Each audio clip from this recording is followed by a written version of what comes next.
윤석열 정부 국정 2인자인 한덕수 전 국무총리에 대한 구속영장 심사가 조금 전 끝났습니다. 윤석열 전 대통령의 비상계엄 선포를 방조했다는 혐의인데 결과는 이르면 오늘 밤 나올 것으로 보입니다. 서울중앙지방법원에 나가 있는 취재기자 연결합니다. 정상빈 기자, 구속영장 심사가 조금 전 끝났죠? 네, 내란 우두머리 방조 혐의를 받는 한덕수 전 국무총리의 구속영장 심사가 조금 전 끝났습니다. 전직 국무총리가 구속영장 심사를 받는 건 헌정사상 처음입니다. 한 전 총리는 취재진 질문에는 아무런 답을 하지 않고 법원에 들어섰는데요. 특검팀에선 차장 검사 등 8명이 심사에 참여했습니다.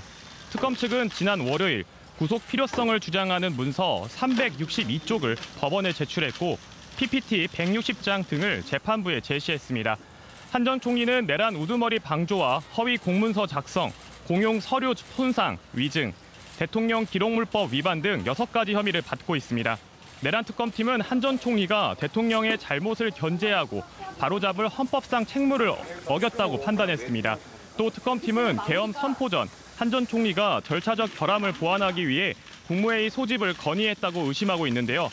계엄 전 국무회의는 당시 윤석열 대통령과 한덕수 국무총리, 국무위원 9명만 참석한 채 5분 만에 끝났습니다. 영장 심사가 끝나 한 전 총리는 이제 윤 전 대통령이 있는 서울 구치소에서 대기합니다.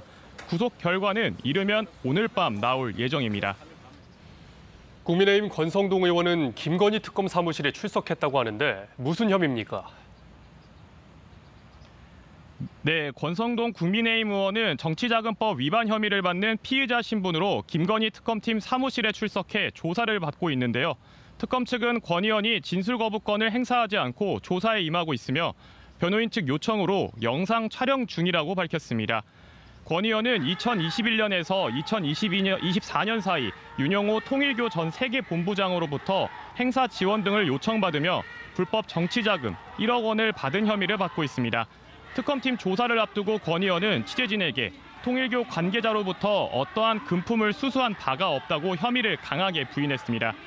권 의원은 특검이 피의 사실을 공표하고 있을 뿐만 아니라 명예를 훼손하고 있다며 있는 그대로 소명하고 당당함을 입증하겠다고 말했습니다.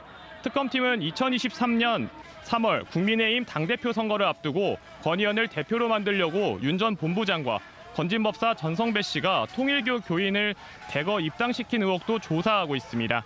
이와 관련된 국민의힘 당원 명부 확보를 위한 압수수색 영장을 다시 청구할 방침입니다. 특검은 당대표 선거 과정에서 김건희 여사가 관여했는지도 수사 중입니다. 통일교와 국민의힘 측 가교 역할을 한 것으로 알려진 전 씨도 특검팀의 조사를 받고 있습니다. 서울중앙지법에서 KBS 뉴스 정상빈입니다.